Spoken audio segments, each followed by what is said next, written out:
Hello hi आज्ञा नमस्कार। मोर channel संबलपुरिया खाना को आपण मानक स्वागत करुछि। आज आसंतु तैयारी करिबा सहज स्वादिष्ट और हेल्दी जलखिया इडली सहित घुगुनी। आवश्यक करुथबा सामग्री गुड़िक है बिरी गोटे कप, अरुआ चाउल 2 कप, उष्णा चाउल 2 कप, मटर चना 2 कप, पियाज गोटे, सुखिला लंका 2टा, हल्दी पाउडर हाफ चामच, जीरा पाउडर हाफ चामच, धनिया पाउडर हाफ चामच, लाल मिर्च पाउडर हाफ चामच, भृषंग पत्र, अल्प खाइबा सोडा और स्वाद अनुसार लुण। नेइथिबा बिरी और अरुआ चाउल को गोटे पात्र रे एवं उष्णा चाउल को अन्य एक पात्र रे 8 घंटा पानी रे बुतुराई देइथिली। बुतुरी जाइथिबा बिरी, अरुआ और उष्णा चाउल को अलगा अलगा ग्राइंडिंग करी गोटे जगार रखिबा। तापरे एहाकू भल भावरे फेंटी दबा। देखंतु वर्तमान इडलीर बाटर प्रस्तुत हो जाइछि। ताकू आमे ढांकी देई 8 घंटा पर्यंत रखिदबा। एहा कले इडली सॉफ्ट और स्पंजी हेबो एवं खाइबा पाई मध्य मजा लागिबो। घुगनी पाई मध्य 2 कप मटर चना को पानी रे 8 घंटा पाई बतुराई दवा। वर्तमान देखंतु मटर चना बुतरी जाइछि। ताकू पानी रो छानी प्रेशर कुकर रे रखिबा। चनार 2.5 गुण पानी देई कुकर टिकू बंद करि दवा।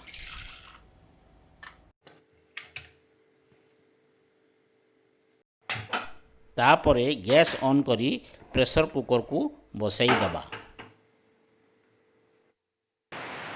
गोटे सीटी बाजिला आमे गैस रो फ्लेम को वर्तमान टिके कम करि दबा। मटर चना सिझिला भितरे आसंतु आमे इडली तैयारी करिबा। इडली स्टैंड रे 3 गिलास पानी देई गैस ऑन करी याकू बसाई दबा।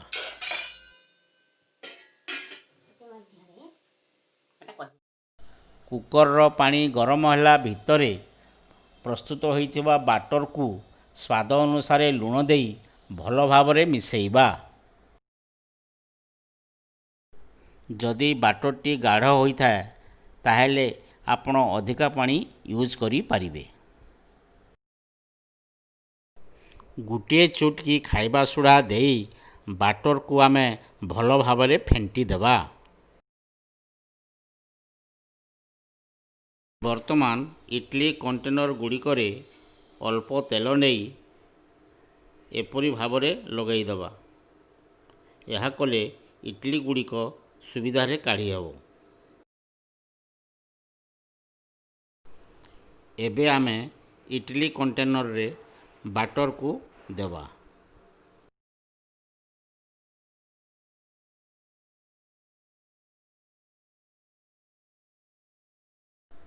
एबे पानी फुटिलाणी आमे कंटेनर को आनी इडली स्टैंड रे रखिदबा और ढांकुड़ीटी बंद करिदबा।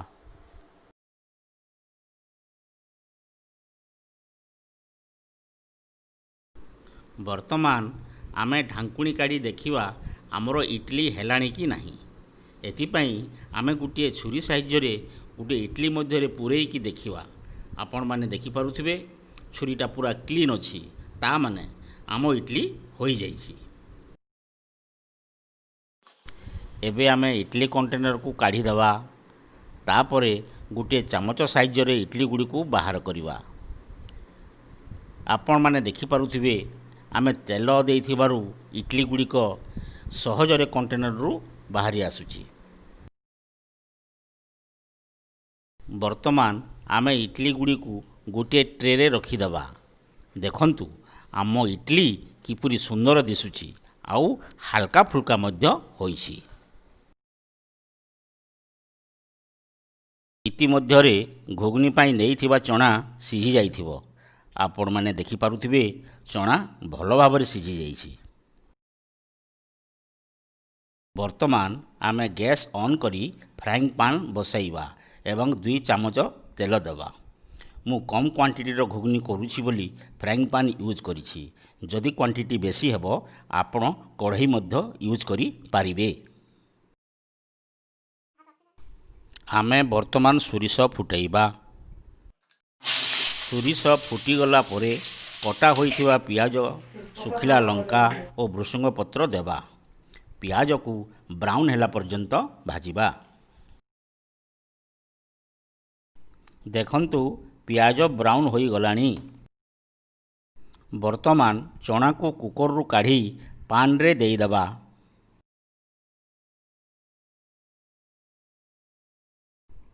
अल्प टिके पानी देई भल भावरे मिसेई देबा। तापरे हल्दी पाउडर, जीरा पाउडर, धनिया पाउडर, लाल मिर्च पाउडर और स्वाद अनुसार लुण पकई हाल्का भावरे घांटी दबा, जेपरी चणारे सबु मसला और लुण भल भावरे मिसीजिवो। आमे घुगनी को फुटिबा पाई पाखापाखि 2 मिनिट छाड़ी दबा।